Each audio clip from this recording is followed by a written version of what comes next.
আমি পাঁচমুসলির তরফ থেকে রঞ্জনা বলছি। আজ আমি রান্না করব পোলাও, লুচি, পরোটা, নান, যে কোনোর সঙ্গে খাবার জন্যে সম্পূর্ণ নিরামিষভাবে পনিরের কোফতাকারি। তার জন্যে আমি নিয়ে নিয়েছি 650 ওর মতো পনির।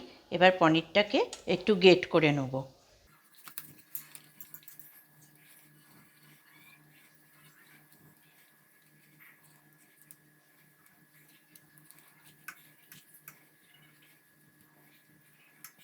এবার ভালো করে মোলায়েম করে মেখে নেব।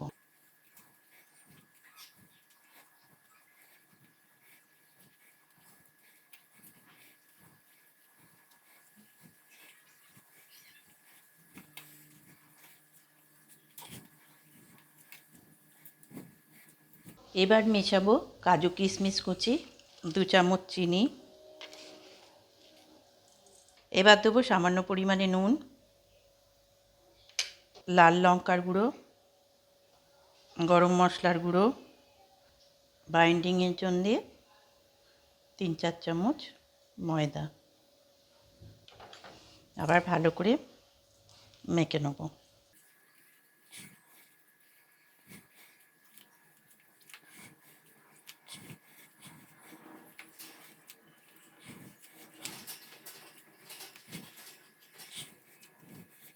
যত মোলায়েম করে মাখা হবে কোপ্তাগুলো তত সুন্দর হবে, ভেঙে যাবে না।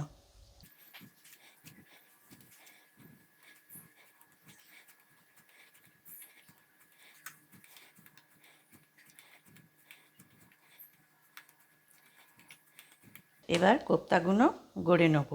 যে যেরকম শেপ পছন্দ হবে সে সেরকম শেপে গড়বেন। আমার গোলভাবে করা পছন্দ, তাই আমি গোল শেপে গড়ছি।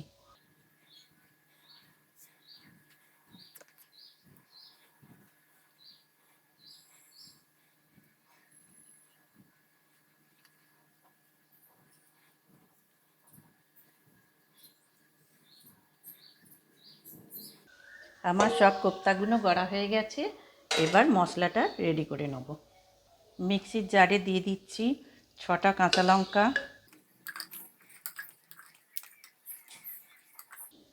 কিছুটা আদা, কিশমিশ, কাজু, 4 মগজ ও 2 চামচ পোস্ত। তার সঙ্গে দেবো একটু জিরে গুঁড়ো।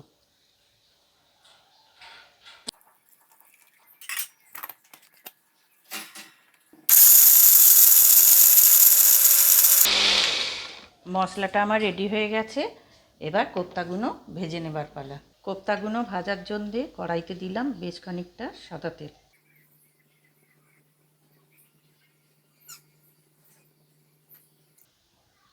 তেলটা গরম হয়ে গেছে, মিডিয়াম আঁচে রেখে কোপ্তাগুলো লাল লাল করে ভাজবো।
এবার তেলের মধ্যে দেব গোটা গরম মশলা থেতো করে। আমি নিয়েছি 4টে ছোটো এলাচ, 4টে লবঙ্গ, একটু দারুচিনি।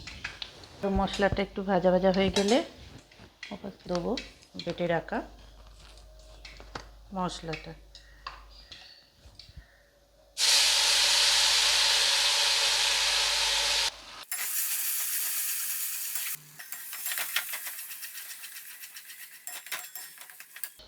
মিক্সির বাটিটা ধুয়ে একটু জল দিয়ে দিয়েছি। এবার দেবো হলুদের গুঁড়ো, পরিমাণ মতো নুন,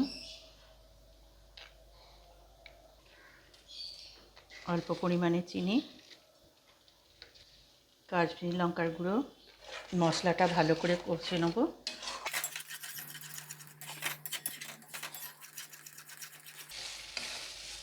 মশলা কষানো হয়ে গেছে। এই পর্যায়ে দেবো কিছুটা দুধ, যে কোনো দুধ দিতে পারেন। আমি দিয়েছি আমুল স্প্রে দুধ গুলে।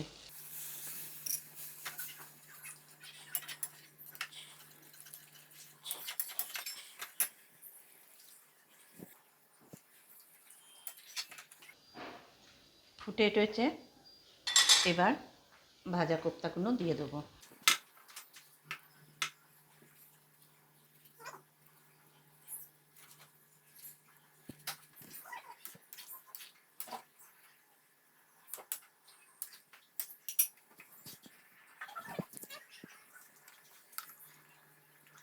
নামাবার আগে দেবো একটু গরম মশলার গুঁড়ো, 1 চামচ ঘি। পোলাও, লুচি, পরোটা, নান যে কোনোর সঙ্গে খাবার জন্যে আমার তৈরি হয়ে গেল সম্পূর্ণ নিরামিষভাবে পনিরের কোফতা কারি।